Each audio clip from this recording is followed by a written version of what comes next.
Kenapa harga emas di public gold tidak serendah harga emas di bank? Soalan ni soalan yang sering ditanya oleh penyimpan emas.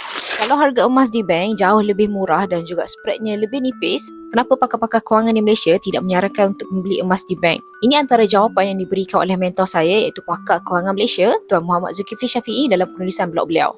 Yang pertama, jika anda beli emas sekadar untuk melihat nombor dalam akaun, memang beli emas di bank lebih sesuai. Tapi jika tujuan anda adalah untuk memiliki emas fizikal, public gold jauh lebih baik.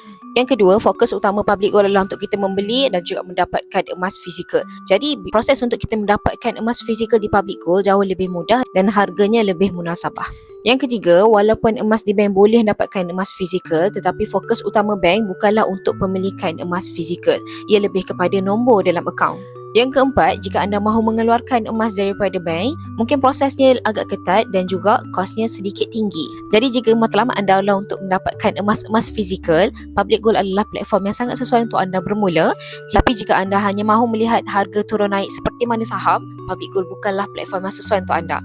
Proses saya adalah perkongsian yang bersifat umum. Moga memberi manfaat kepada anda semua. Jika anda ingin memulakan simpanan emas, anda boleh rujuk pin video saya. Saya tunjukkan rangka mudah untuk anda bermula. Lebih banyak ilmu emas dan juga kewangan, boleh follow saya dan juga join channel saya.